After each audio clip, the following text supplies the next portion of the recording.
The 1920s were a decade of growth and prosperity. Immediately after World War I, the economy flourished with the rise of the automobile, booming electricity industry, and increasing disposable income. Jazz music set the tone as people dressed to impress and celebrated life with style.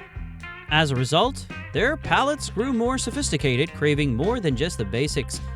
From elegant Oysters Rockefeller to refined deviled crab, here are 10 stylish dishes from the roaring 1920s that are seldom found in restaurants today. Imperial apple upside-down cake is easy to make. The upside-down pineapple cake. The upside-down pineapple cake was a beloved dessert in the 1920s, though it's less common today. This cake involved placing pineapple rings and maraschino cherries at the bottom of a cake pan, adding a buttery brown sugar glaze and covering it all with cake batter. Once baked and flipped, the cake displayed a caramelized fruit topping, making it both visually appealing and delicious. The cake gained popularity due to the increased availability of canned pineapple, with the Hawaiian Pineapple Company, now Dole, even boosting its fame through a 1925 recipe contest. However, its popularity faded over time due to changing tastes, new dessert trends, and the perception that it was too time-consuming to make. Despite this, it remains a nostalgic treat worth remembering. As we reminisce about the upside-down pineapple cake's golden era, what other 1920s dish captured the elegance of fine dining? Let's explore Jellied Consommé and its refined charm. So we're going to show you how to make this crystal clear consommé. Jellied Consommé. Jellied Consommé was a clear, flavorful soup made from concentrated meat stock, which was gelatinized and served cold as an elegant appetizer. Originating in France, it gained popularity in the 1920s for its refined presentation and delicate taste.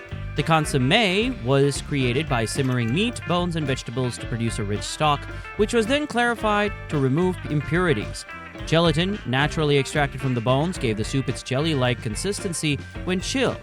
In the 1920s, jellied consommé became a symbol of sophistication, often served at high-end restaurants and formal gatherings.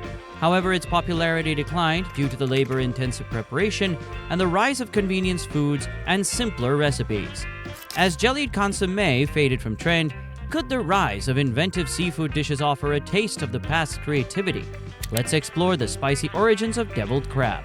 I'm going to be making one of my favorite recipes from my hometown of Tampa, Florida.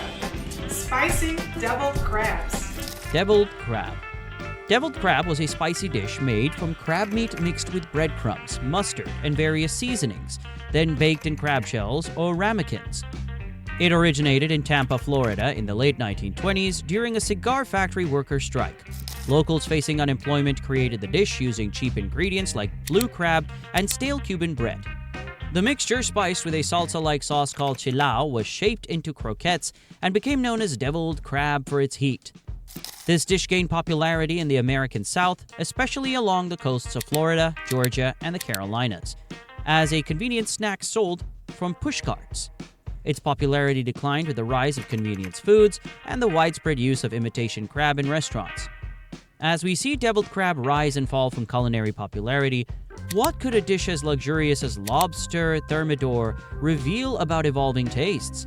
Let's explore how this classic French creation fits into the story. I am going to make Lobster Thermidor. That's it. The Thermidor has nothing to do with Terminator. Lobster Thermidor. Lobster Thermidor was a fancy French dish created in the late 19th century and named after Victorien Sardou's play Thermidor. This indulgent meal featured lobster meat cooked in a rich sauce made from egg yolks, brandy, and mustard. The mixture was then placed back into the lobster shell, topped with a layer of Gruyere cheese, and baked until golden and bubbly. The dish gained popularity in high-end restaurants in Paris and later in New York, symbolizing luxury and fine dining. Its rich flavors and elaborate presentation made it a favorite among the elite. However, over time, changing tastes and the rise of simpler, more health-conscious dining options led to its decline. As we say goodbye to Lobster Thermidor, a dish that once symbolized luxury, what other forgotten French delicacies might reveal similar tales? Let's explore Pigeons en Casserole and discover another lost classic. With a summer vegetable casserole, one of my favourite birds, very lean and very healthy.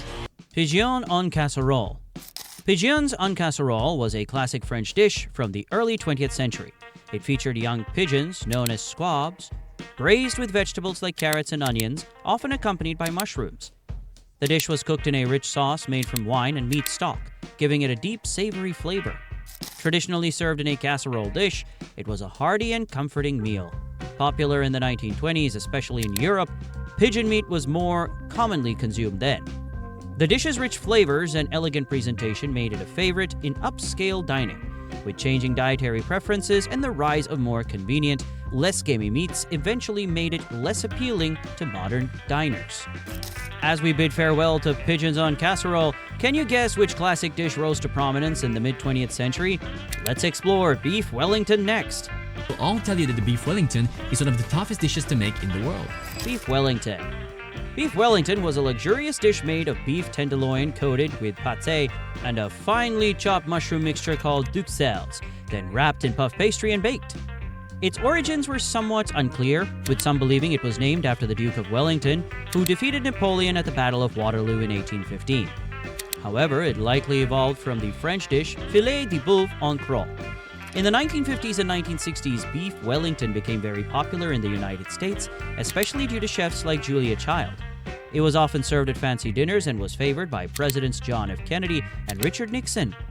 Though its popularity declined in later decades, it remained a classic, occasionally resurfacing in modern cuisine.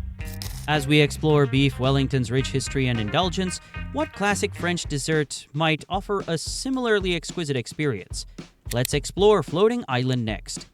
We are going to make an island today. Julia Child's Floating Island. Floating Island. Floating Island, or île flottante, was a classic French dessert that featured a fluffy meringue island floating on a pool of crème anglaise, a light vanilla custard often garnished with caramel or nuts. Originating in the 17th century, it was popular in royal courts and among aristocrats. The meringue was made from whipped egg whites, sugar, and vanilla extract, while the crème anglaise was a smooth custard made from egg yolks, sugar, milk, and vanilla. In the 1920s, it became a favored dessert in French bistros and fine dining restaurants, appreciated for its light and airy texture, but its popularity declined due to the intricate preparation and delicate handling required, which made it challenging to perfect. As Floating Island's popularity waned, could another glamorous dish from the 1920s have taken its place? Let's explore Caviar Canapés. Salmon caviar bellinis. Now, this is probably one of my favorite things to eat, especially at a party. Caviar Canapés. Caviar canapés were small, fancy appetizers that were popular in the 1920s. These tasty treats featured caviar spread on buttery toast or crackers, often topped with hard-boiled eggs, capers, or fresh herbs. Caviar's rich history dates back centuries, and by the early 20th century, it was known as a luxury food. The ingredients were simple but elegant: high-quality caviar, buttered toast or crackers, and garnishes like eggs and herbs. Caviar canapés symbolized wealth and were often served at upscale gatherings and lavish parties. Their popularity declined as the availability of quality caviar decreased due to overfishing and environmental rules. Additionally, changing tastes and new culinary trends contributed to the dish's disappearance. As we explore the elegance of caviar canapé, could another French delicacy from the 1920s offer a taste of similar sophistication?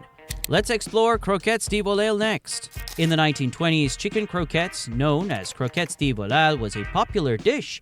Originating in France, these croquettes were made by mixing minced chicken with a rich bechamel sauce. The mixture was then shaped into small cylinders or balls, breaded and fried until crispy. The ingredients included cooked chicken, butter, flour, milk, eggs, breadcrumbs, and various seasonings. People loved these croquettes for their creamy inside and crispy outside, making them a favorite at dinner parties and family gatherings.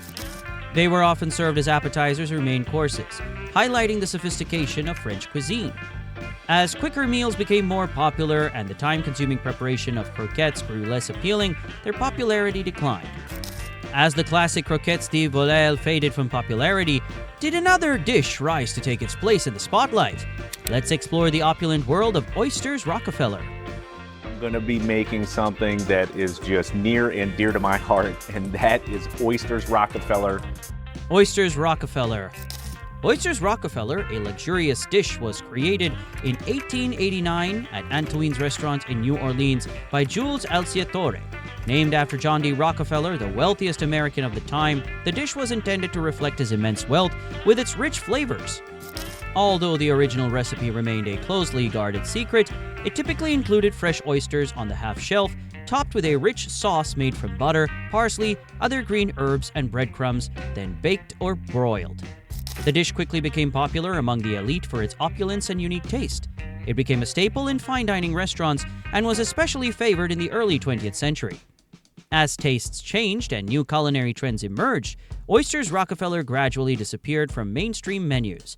Despite its decline in popularity, it remains a symbol of gourmet dining from its era. And that wraps up our tasty trip through 1920s dishes that deserve a comeback. If these mouth-watering morsels made you hungry, hit that subscribe button and join our food adventures. Who knows, maybe we'll resurrect a few more vintage delights that'll make your taste buds do the Charleston.